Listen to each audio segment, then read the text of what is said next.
Welcome to The Explainer. I want you to just imagine this with me for a second. You're walking through the vast, rugged, and honestly incredibly beautiful Australian wilderness. The sun is absolutely beating down, and out in the distance, there's a bushfire raging. It's a common, albeit totally terrifying, part of that landscape. But suddenly, you look up and you see a hawk. It's not flying away from the danger, though. Instead, it swoops directly down into the active, roaring wildfire, literally grabs a burning stick right out of the flames with its talons, and takes off. It carries this smoldering, smoking branch for hundreds of meters through the air. And then, in a moment that feels entirely cinematic, like something straight out of a high fantasy movie, the bird just lets it go. It drops the burning stick directly into a patch of completely unburned, bone-dry grass. Within moments, that dry vegetation catches, smoke billows up, and a brand new fire erupts, completely separate from the original blaze.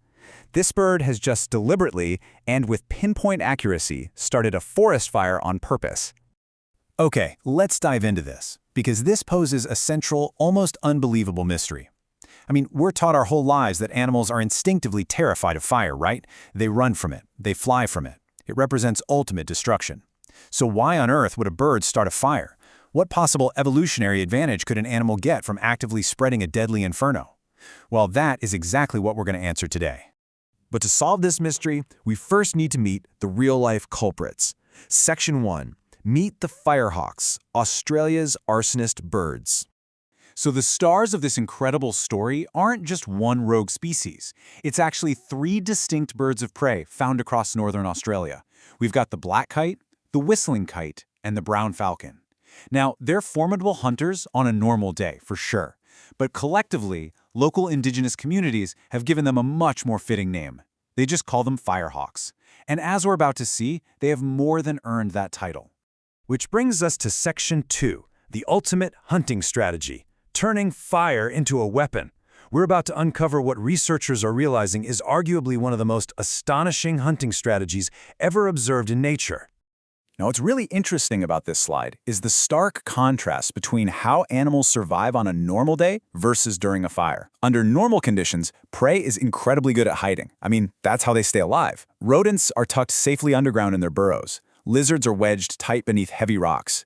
Insects are camouflaged, completely hidden deep inside the thick grass. For a hawk, finding them requires patience, a massive amount of energy, and honestly, a lot of luck. But during a fire, the game completely changes. The flames and that intense heat force every single one of those creatures out of their safe hiding spots and straight into the wide open.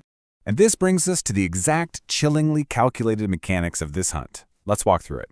Step 1. The birds intentionally approach the active, highly dangerous fire. Step 2. They brave the intense heat to grab a burning stick using either their beaks or their talons. Step 3. They fly over to an area of unburned grass and drop the stick, creating a fresh blaze.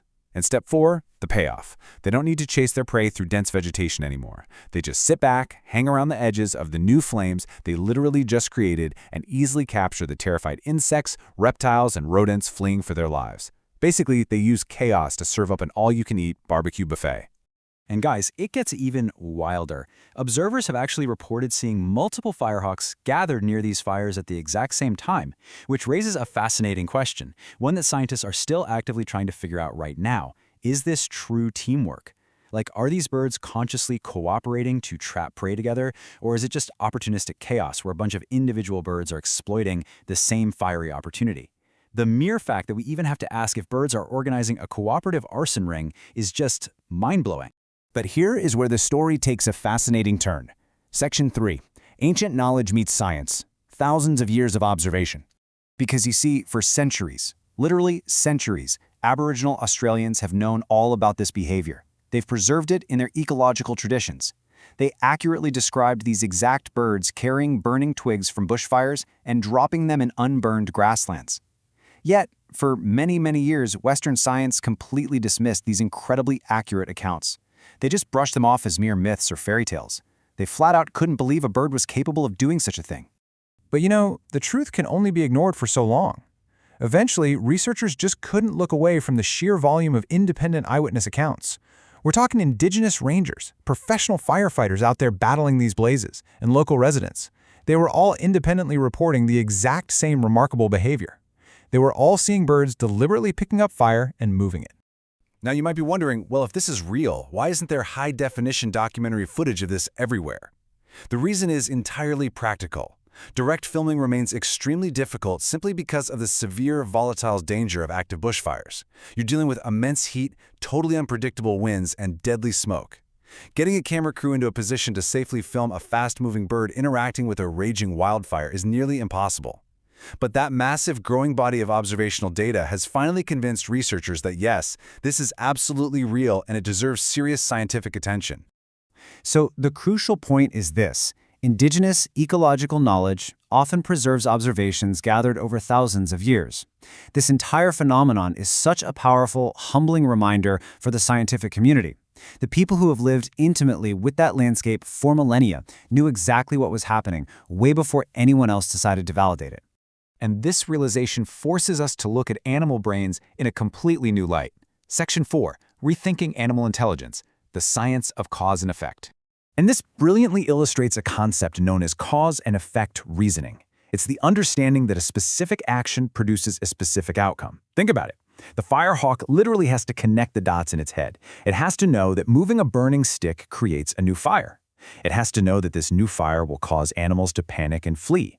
And it has to know that fleeing animals mean an easy meal. That multi-step cognitive leap, that is considered highly advanced animal behavior. They are just reacting to their environment. They're calculating it. Which brings us to another huge concept, environmental tool use. This is when an animal actively manipulates its surroundings to improve its survival or hunting success. By deliberately wielding fire, these raptors are using the ultimate environmental tool. And that effectively places the black kite, the whistling kite, and the brown falcon into a highly elite exclusive group of intelligent animals, right alongside primates and dolphins. Which totally shatters a very long-held assumption we've had about our own place in the world. As it turns out, humans are not the only species capable of intentionally manipulating fire for survival. We've always prided ourselves on being the sole masters of fire, right? It's like the ultimate hallmark of human evolution. Yet, out in the vast Australian landscapes, these wild raptors have figured it out too, using fire to their own immense advantage. Section 5. Conclusion. The Masters of Fire. We have journeyed from a seemingly fantastical myth through centuries of preserved indigenous wisdom straight into a validated, awe-inspiring scientific reality that completely challenges our understanding of animal intelligence. I want to leave you with a final thought here. Nature is constantly reminding us that intelligence is absolutely not limited to humans. So, the next time we think we're the only creatures capable of controlling fire, remember the mysterious Firehawks of Australia. Have they been doing it all along? Long before we ever even noticed? It really makes you wonder what other incredible secrets are just hiding in plain sight out in the wild. If you enjoyed this deep dive into this fascinating wildlife mystery and want to keep learning with me, please make sure to subscribe to The Explainer, because sometimes the strangest stories in nature are completely true. Thanks for learning with me today, and I'll catch you in the next one.